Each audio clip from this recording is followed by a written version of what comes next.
दोस्तों, किसी के भी मन की बातें जानने के लिए 3 तरीके होते हैं, लेकिन इन तीनों तरीकों को समझना अति आवश्यक है। यदि आप इन तीनों तरीकों को समझ लेते हैं तो आप किसी के भी मन की बातें बड़ी ही आसानी से जान सकते हैं, समझ सकते हैं। तो चलिए इसे एक बुद्ध कहानी के माध्यम से समझते हैं कि किस तरह से आप दूसरों की मन की बातें जान सकते हैं, समझ सकते हैं। बहुत समय पहले की बात है। एक छोटा सा गांव था। उस गांव में 2 भाई रहा करते थे।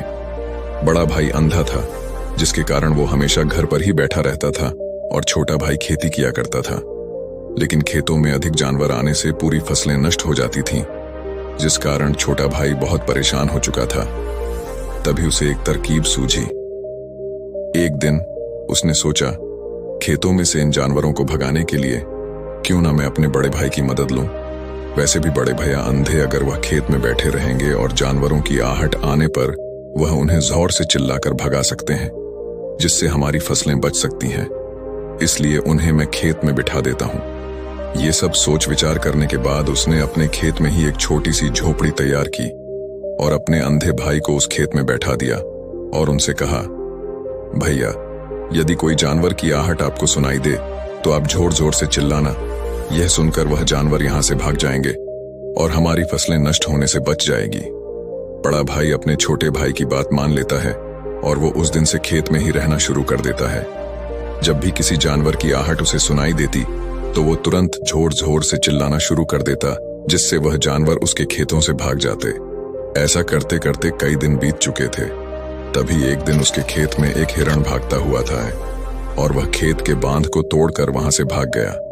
लेकिन उसी हिरण का पीछा करते हैं एक राजा भी उस खेत में आ पहुंचा। तभी राजा की नजर उस अंधे भाई पर पड़ती है। राजा उस व्यक्ति से कहता है, देखो, मैं यहाँ पर एक जानवर का पीछा करते हुए आया हूँ। क्या तुमने उस जानवर को यहाँ पर देखा है? इस पर वो व्यक्ति कहता है राजन, मैं तो अंधा हूँ। मैं भला किसी जानवर को कैसे देख सकता हूँ? लेकिन मैं आपको इतना जरूर बता सकता हूँ कि जो जानवर मेरे खेतों से होकर भागा है वह आपके लायक नहीं है। आप उसके पीछे अपना समय यूं ही व्यस्त कर रहे हैं। राजा उस अंधे व्यक्ति की बात सुनकर बड़ा अचरज में पड़ गया। वो ये सोचने लगा कि आखिर यह तो अंधा है, फिर इसे कैसे पता कि जिसे हिरण को मैं तलाश रहा हूं वह हिरण मेरे लायक है ही नहीं। ये अंधा व्यक्ति मुझे कैसे बता सकता है? तभी राजा उस अंधे व्यक्ति से कहता है, कहीं तुम मुझसे झूठ तो नहीं कह रहे हैं? एक तरफ तुम ये कहते हो कि तुम अंधे हो और दूसरी तरफ तुम ये भी कह रहे हो कि जो जानवर यहां से भागा है वो मेरे लायक नहीं है। इस पर वो अंधा व्यक्ति कहता है, हे राजन, जिसे आप एक हिरण समझ रहे हैं, असल में वह एक हिरण नहीं है, बल्कि एक हिरणी है, और वह भी गर्भवती है।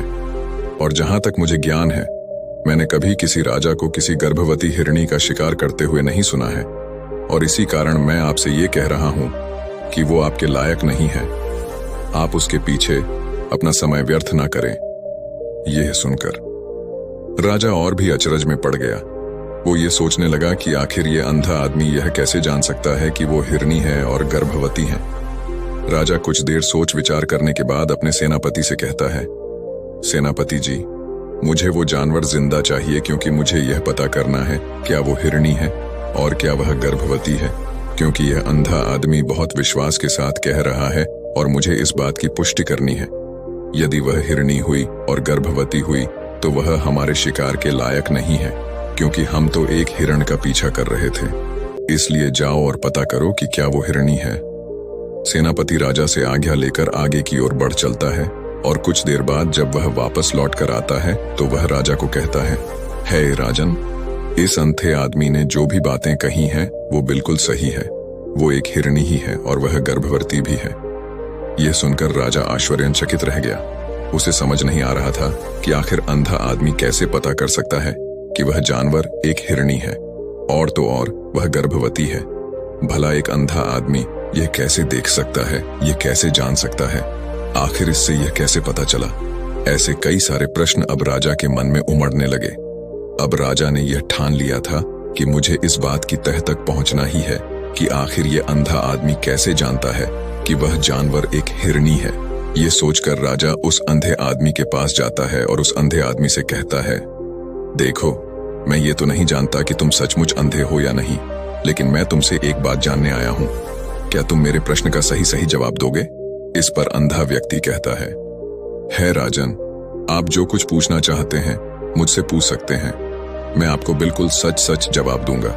इस पर राजा कहता है, देखो, एक तो तुम कहते हो कि तुम अंधे हो और दूसरी तरफ तुमने यह बता दिया कि जिस जानवर का पीछा मैं कर रहा हूं वह एक हिरनी है, और तो और वह गर्भवती भी है। आखिर तुम्हें यह कैसे पता चला? तुम्हारे खेत में और भी तो जानवर आते होंगे, और भी तो जानवर यहां से गुजरते होंगे, फिर तुमने यह कैसे अंदाजा लगाया? तभी वह अंधा व्यक्ति राजा से कहता है, राजन, आप जिस हिरनी का पीछा कर रहे थे वही हिरनी जब मेरे खेत में आई, उसकी रफ्तार और उसके भागने की आहट से मुझे यह एहसास हो चुका था कि यह एक हिरनी है, और मेरे खेत की जो बांध है वह बहुत छोटी है, उसकी ऊंचाई ज्यादा नहीं है। यदि कोई हिरण होता तो उस बांध को बड़ी आसानी से लांघ जाता, लेकिन वह हिरनी इस बांध को तोड़कर भागी है, और यदि वह इस बांध को छलांग लगाकर पार करने का प्रयास करती तो इससे उसके बच्चे को खतरा होता, और इसी बात से मैंने ये पता लगा लिया कि वह गर्भवती है।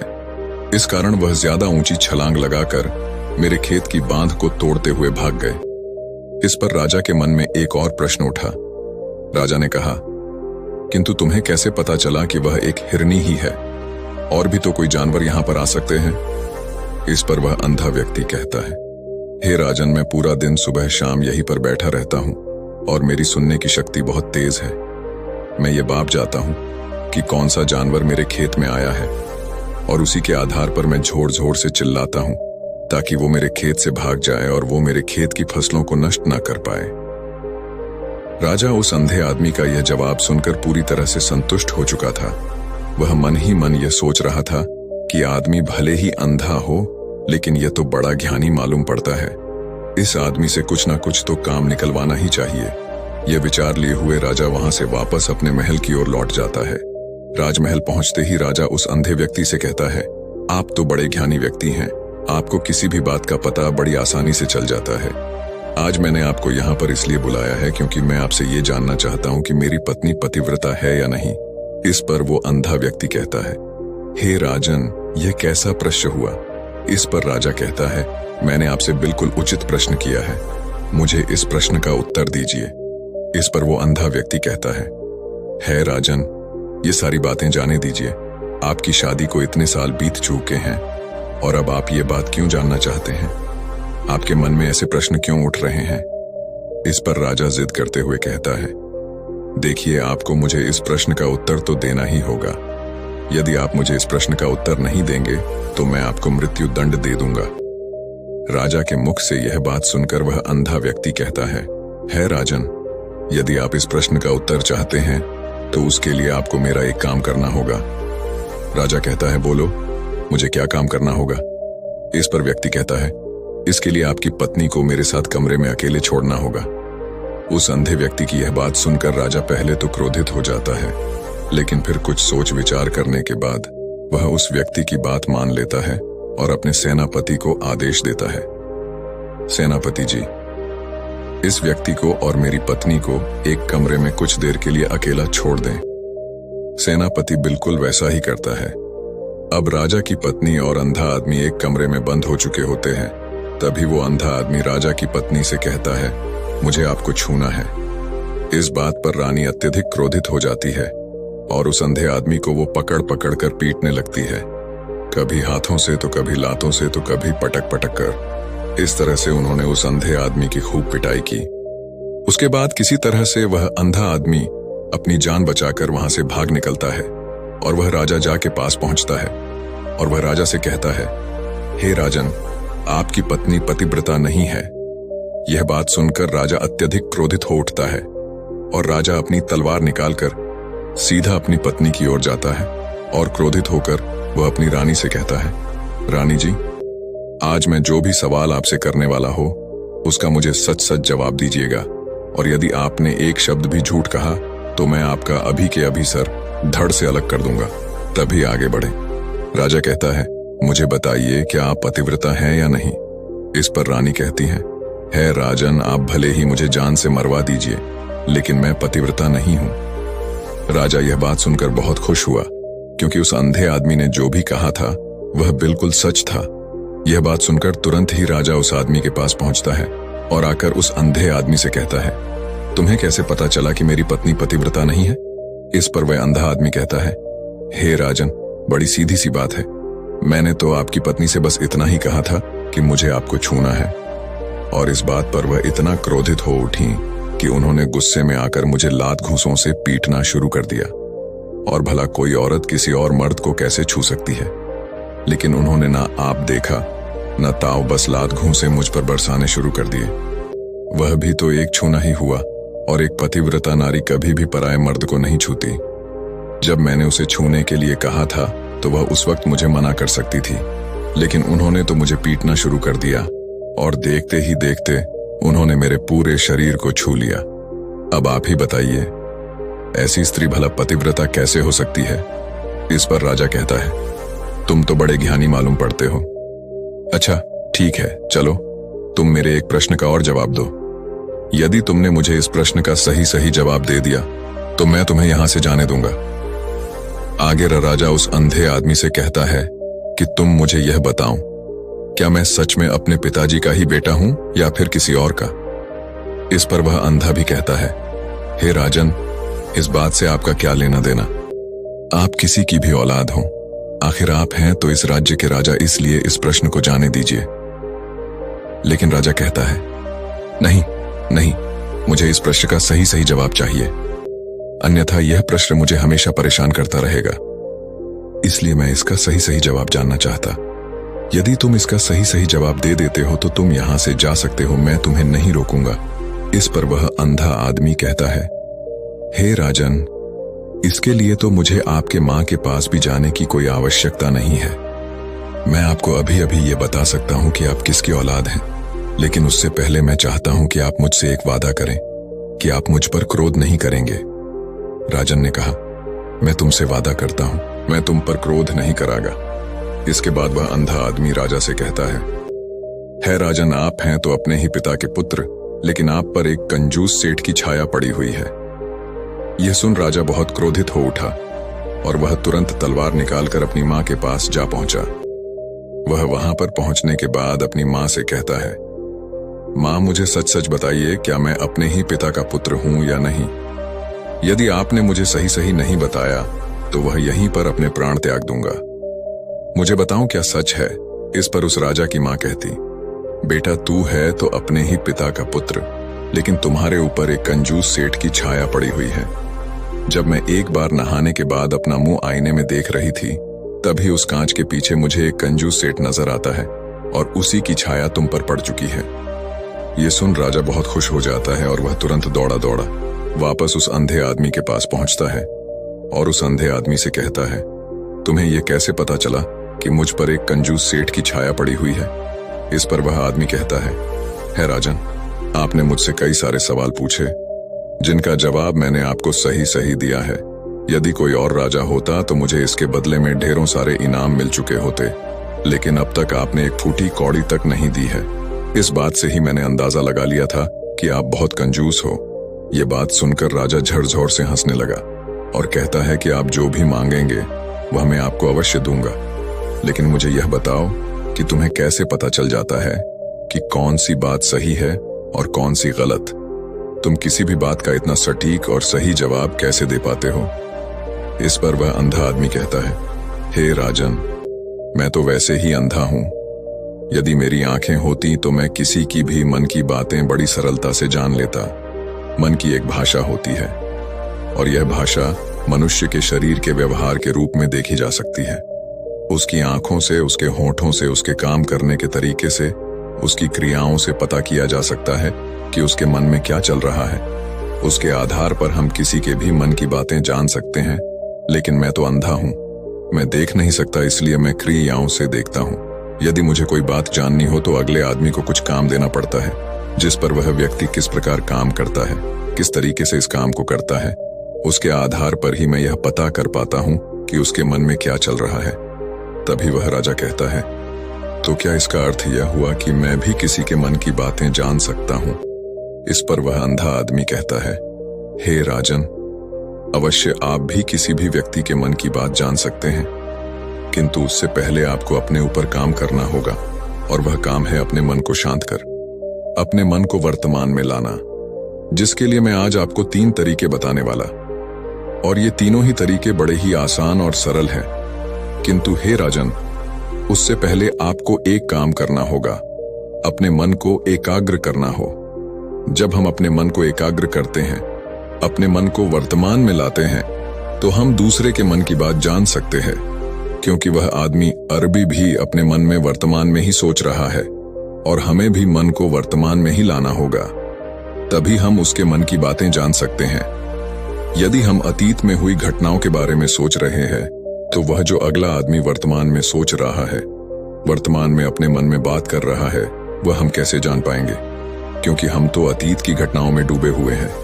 इसलिए किसी के भी मन की बात जानने के लिए सबसे पहले हमें हमारे मन को एकाग्र करना होगा, उसे वर्तमान में लाना होगा। आगे वह व्यक्ति राजा से कहता है, हे राजन, जो 3 तरीके मैं आपको बताने वाला हूं, इन 3 तरीकों से बड़ी आसानी से किसी के भी मन की बातें जान सकते हैं।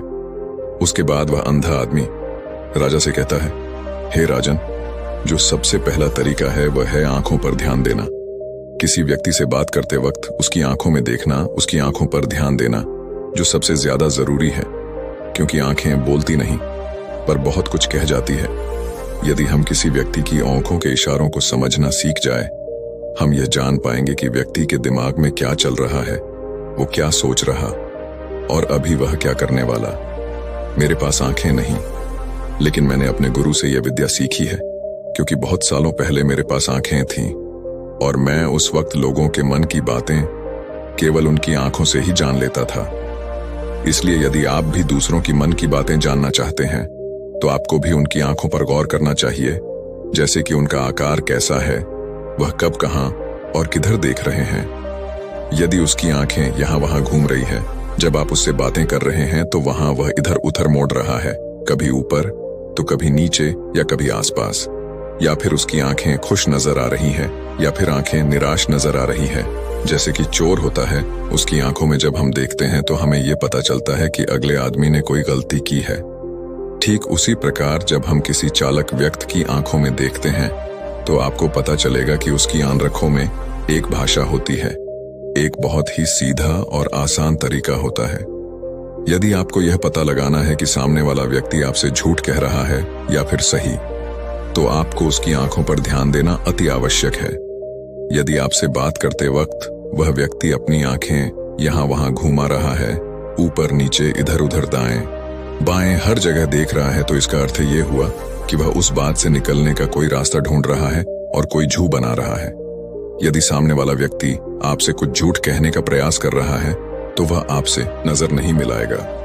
वह यहां वहां देखेगा, ऊपर नीचे देखेगा, लेकिन वह आपकी आंखों में आंखें डालकर कभी नहीं देख पाएगा, क्योंकि उसे डर है कि यदि उसने आपकी आंखों में आंखें डालकर देखी तो उसका झूठ पकड़ा जाएगा और लोगों को सच्चाई का पता चल जाएगा। और इसी प्रकार कुछ और भी भाषाएं होती हैं। जब आप किसी की आंखों में आंखें डालकर यह देखना शुरू कर देंगे कि उसके हाव भाव क्या है, ठीक उसी प्रकार चेहरे के हाव भाव होते हैं, जिससे हम मन की बातें बड़ी आसानी से समझ सकते हैं, और इन्हें भी समझना बहुत जरूरी है। कभी कभी कोई व्यक्ति अपने चेहरे से, जैसे आंख, होंठ और बहुत से कुछ अलग अलग व्यवहार करता है। यदि आप किसी व्यक्ति के चेहरे में गौर करेंगे, तो आप आसानी से समझ पाएंगे कि वह व्यक्ति निराश है, जब व्यक्ति बहुत उदास है, या फिर वह बहुत खुश है, या फिर उससे कोई बहुत बड़ा दुख है। वह अपने अंदर क्या महसूस कर रहा है, ये सारी बातें हम उसके चेहरे के हाव भाव से पता कर सकते हैं। फिर चाहे इंसान जुबान से कुछ बोले या ना बोले, लेकिन आप उसके चेहरे से सब कुछ पता कर सकते हैं। आगे व्यक्ति राजा से तीसरा तरीका बताते हुए कहता है, हे राजन, इसी प्रकार तीसरी भाषा भी है, अर्थात तीसरा तरीका भी है, और वह है हाथों के इशारे और शरीर का व्यवहार। मन की बात समझने के लिए हमें हाथ के इशारे और शरीर के व्यवहार को समझना बहुत आवश्यक है। कोई व्यक्ति जब बात करता है, तो आपने देखा होगा कि वो अपने हाथों को हिलाता रहता है, अपने हाथों से इशारा करता रहता है। बातों के साथ साथ अपना शरीर का जो व्यवहार है, अर्थात बॉडी लैंग्वेज, उसका भी पूरा उपयोग करता है, जिससे हमें यह पता चल पाता है कि वह व्यक्ति हमारी बातों पर कितना ध्यान दे रहा है और उसके मन में क्या चल रहा है। शरीर के व्यवहार को देखने के लिए उसके हाथ मटकाने, शरीर मटकाने और चेहरे पर बार बार हाथ लाल, हाथों का एक दूसरे से मसलना, ऐसी बहुत सी क्रियाएं होती हैं। उस पर हमें ध्यान देना अति आवश्यक की बात को समझने के लिए हमें शरीर के व्यवहार को भी समझना पड़ता है। यदि हम इन 3 तरीकों को सही तरीके से ध्यान देकर इन 3 तरीकों को अच्छे से समझ लेते हैं तो हम बहुत जल्दी किसी भी व्यक्ति के मन की बातें बड़ी सरलता और सहजता से जान सकते हैं। इसलिए यदि आपको किसी के मन की बातें जानी है तो आपको उसकी आंखों पर, उसके चेहरे पर, उसके शरीर के हाव भाव को और उसके हाथों को ध्यानपूर्वक देखना और समझना होगा, जिससे आप ये समझ पाएंगे ये आखिरकार उसके मन में क्या चल रहा है और वह क्या सोच रहा है। लेकिन उनसे पहले आपको अपने मन को एकाग्र करना होगा, शांत करना होगा और अपने मन को वर्तमान में लाना होगा। तभी आप उस व्यक्ति की इन सभी क्रियाओं पर ध्यान दे पाएंगे, उन्हें समझ पाएंगे। अन्यथा आप यदि अतीत की घटनाओं में व्यस्त हैं, भविष्य की योजनाओं में व्यस्त हैं, तो आप उस व्यक्ति के हाव भाव पर कभी ध्यान ही नहीं पाएंगे और न ही आप कभी यह समझ पाएंगे कि आखिर उस व्यक्ति के मन में क्या चल रहा है, वह क्या सोच रहा है। आपने देखा होगा कि ऐसे कई बड़े संत महात्मा हैं जो बड़ी ही शांति से आपको देखते हैं और आपको देखकर ही यह बता देते हैं कि आपके मन में क्या चल रहा है, आप उनसे क्या जानने आए हैं। और इसका सबसे बड़ा प्रमुख कारण यही है कि वह आपको पढ़ सकते हैं, आपको समझ सकते हैं, आपकी मन की बातें जान सकते हैं, क्योंकि उनका मन एकाग्र है, शांत है और यही कारण है कि वह आपके मन की बातें बड़ी सरलता से समझ जाते हैं। तो दोस्तों, उम्मीद करता हूं आपको इस कहानी से एक अच्छी सीख मिली होगी। ये कहानी आपको कैसी लगी हमें कमेंट बॉक्स में कमेंट करके जरूर बताएं और इस कहानी को अपने दोस्तों के साथ जरूर शेयर करें ताकि उन्हें भी इस कहानी से कुछ सीखने को मिल सके।